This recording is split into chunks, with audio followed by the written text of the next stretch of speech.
ในสมัยพุทธกาลพราหมณ์ผู้หนึ่งและภรรยาได้มีโอกาสฟังพระธรรมเทศนาจากพระพุทธเจ้าตัวพราหมณ์นั้นเกิดความซาบซึ้งในพระธรรมคำสอนของพระพุทธองค์เป็นอย่างยิ่งและพิจารณาด้วยปัญญาของตนว่าชีวิตทางโลกจะมีดีอะไรในเมื่อมันเต็มไปด้วยการยึดติดและความทุกข์เขาจึงตัดสินใจออกบวชและมุ่งมั่นในการปฏิบัติธรรมเพื่อมรรคผลนิพพานพระนวกะซึ่งหมายถึงพระที่เพิ่งบวชใหม่มีความศรัทธาและมีจิตเลื่อมใสในพระธรรมวินัยเมื่อได้ฟังพระธรรมคำสั่งสอนจากครูบาอาจารย์ท่านก็นำเอาไปพิจารณาท่านเอาหัวข้อธรรมะมาเปรียบเทียบกับประสบการณ์ในชีวิตส่วนตัวเพื่อสร้างปัญญาเฉพาะตนระหว่างที่พระนวกะเจริญในธรรมอดีตภรรยาของท่านกลับตกอยู่ในความเศร้าหมองทุกข์ระทมและรู้สึกโดดเดี่ยวเป็นอย่างมากตลอดมานางเคยชินกับการพึ่งพาอดีตสามีแต่เมื่ออดีตสามีไม่อยู่แล้วแทนที่นางจะหันมาพึ่งตนเองหรือเดินตามแนวทางของท่านในการปฏิบัติธรรมนางกลับตัดสินใจว่านางจะต้องทำให้สามีหวนกลับมาหานางเพราะนั่นเป็นทางเดียวที่จะทำให้ชีวิตของนางกลับไปเป็นเหมือนเดิมนางนำอาหารทุกอย่างที่ภิกษุเคยโปรดปรานไปถวายและบอกว่าหากพระนวกะต้องการนางยินดีที่จะนำอาหารมาถวายให้ท่านทุกวันทั้งยังได้ปวารณาตนเป็นอุบาสิกาและเป็นโยมอุปถากเมื่อพระนวกะแสดงธรรมนางก็หมั่นมาฟังธรรมแทนที่จะนำคำสั่งสอนไปปฏิบัติใจของนางกลับจดจ่ออยู่กับความน้อยใจสงสารตัวเองและหาวิธีที่จะเอาอดีตสามีกลับคืนท่านถามถึงความเป็นอยู่ของนางจึงตอบว่าท่านคือทุกสิ่งทุกอย่างในชีวิตของข้าเมื่อไม่มีท่านแล้วข้าก็ไม่อยากมีชีวิตอยู่อีกต่อไปท่านเปรียบเสมือนลมหายใจของข้าปราศจากท่านข้าจะมีชีวิตอยู่ได้อย่างไรข้าคิดถึงท่านจนไม่เป็นอันกินอันนอนปราศจากท่านชีวิตของข้าก็ไม่มีความหมายอะไรอีกแล้วทุกค่ำคืนข้าไม่สามารถข่มตาหลับลงได้ข้าเหมือนตกนรกทั้งเป็นข้าไม่อยากมีชีวิตอยู่บนโลกนี้อีกต่อไปแล้วถ้าไม่มีท่านคำพูดของนางทิ่มแทงเข้าไปในหัวใจของพระนวกะเพราะตั้งแต่ได้อุปสมบทท่านไม่เคยได้คิดถึงนางเลยเมื่อได้เห็นสภาพของนางแล้วท่านจึงอดรู้สึกผิดไม่ได้ท่านเจ้าคะข้าขอนิมนต์ท่านมาเยี่ยมที่บ้านหากท่านเห็นบ้านแล้วท่านจะเข้าใจถึงความทุกข์ของข้าพระนวกะรับนิมนต์เมื่อท่านไปถึงแล้วท่านเห็นสภาพความเสื่อมโทรมของบ้านสังขารการปรุงแต่งของท่านก็ออกมาทำงานท่านปรุงไปถึงความลำบากยากเย็นของอดีตภรรยาและท่านก็ปรุงให้ท่านรู้สึกผิดว่าท่านเองเป็นต้นเหตุของสิ่งที่เกิดขึ้นจนจิตใจของท่านเศร้าหมองความรู้สึกผิดที่ครอบงำจิตใจของท่านทำให้พระนวกะ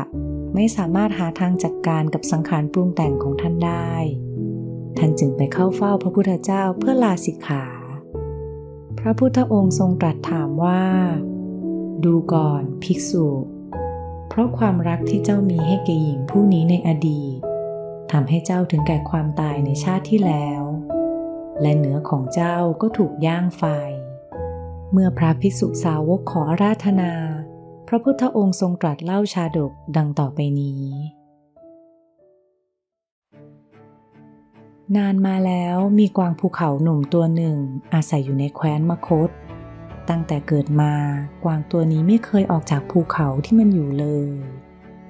เพราะบนภูเขานี้ไม่ค่อยมีมนุษย์เดินทางขึ้นไปมากนักกวางหนุ่มจึงไม่เคยรู้สึกถึงความอันตรายของเหล่ามนุษย์ ที่เชิงเขาใกล้หมู่บ้านมีกวางสาวอาศัยอยู่กับครอบครัวกวางสาวและครอบครัวเข้าใจถึงความอันตรายของมนุษย์และจะคอยระแวดระวังอยู่ตลอดเวลาเมื่อถึงฤดูเก็บเกี่ยวเนื่องจากเหล่ามนุษย์ไม่ต้องการให้กวางมากินพืชผลพวกเขาจึงคอยระแวดระวังเป็นพิเศษกวางในหมู่บ้านจึงเดินทางขึ้นภูเขาเพื่อหาอาหารเมื่อกวางภูเขาหนุ่มได้เห็นกวางสาวที่มาจากหมู่บ้านก็ตกหลุมรักในทันทีกวางทั้งสองใช้เวลาตลอดฤดูเก็บเกี่ยวอยู่ด้วยกันจนแทบจะไม่เคยห่างกันเลยเมื่อสิ้นสุดฤดูเก็บเกี่ยวกวางสาวจึงเตรียมตัวเดินทางลงจากภูเขาฝ่ายกวางหนุ่มก็เดินตามกวางสาวไปโดยไม่คิดอะไรกวางหนุ่มเจ้าอย่าตามข้ามาเลยเจ้าไม่เคยลงจากเขาเจ้าจึงไม่รู้จักมนุษย์พวกมนุษย์คืออันตรายอันยิ่งใหญ่สำหรับพวกเราเจ้าไม่มีทักษะในการเอาตัวรอดในหัวของกวางหนุ่มสิ่งเดียวที่มันคิดได้ก็คือการยืดเวลาแห่งความสุขกับกวางสาวให้นานที่สุดเท่านั้นจิตใจของกวางหนุ่มถูกครอบงำด้วยความหลงไหลปรารถนาที่รุนแรงจนไร้ซึ่งเหตุและผลกวางหนุ่มพูดว่าข้าไม่สนใจอะไรทั้งนั้นตราบใดที่ข้าได้อยู่กับเจ้าข้าไม่กลัวอะไรทั้งสิ้นพรานป่าจากหมู่บ้านแอบซุ่มรออยู่ตามทางและทำกับดักเอาไว้เพราะรู้ว่ากวางจะเดินทางกลับลงเขาในช่วงเวลานี้ด้วยความระแวดระวังกวางสาวเดินใต้ทิศทางลมและนางก็ได้กลิ่นของมนุษย์ลอยมาด้วยสัญชาตญาณการเอาตัวรอดนางกระโดดหนีไปอย่างรวดเร็วโดยไม่ลังเลฝ่ายกวางหนุ่มที่มัวคิดถึงเรื่องตนกับกวางสาวก็รีบวิ่งตามไปโดยไม่มีสติรู้เห็นถึงสถานการณ์รอบตัวเลยแต่ทว่าภายในชั่วพริบตาเดียวโดยที่ยังไม่ทันรู้ตัวกวางหนุ่มก็ถูกนายพรานฆ่าตายไปเสียแล้ว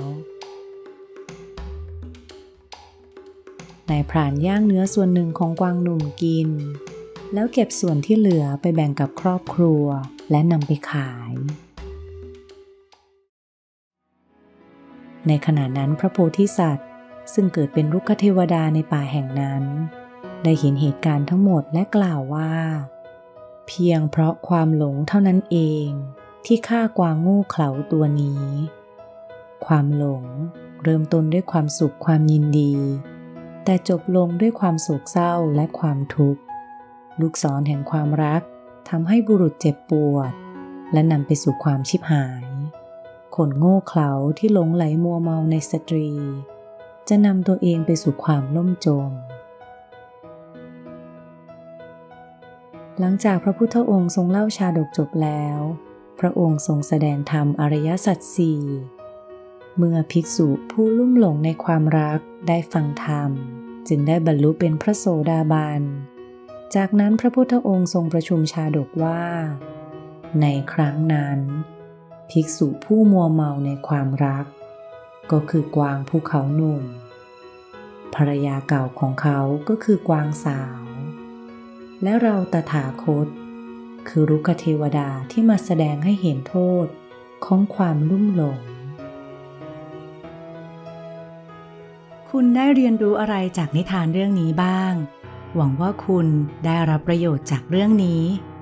คลิกไลค์หากคุณชอบและคลิก subscribe เพื่อติดตามคลิปวิดีโอใหม่ในครั้งต่อไป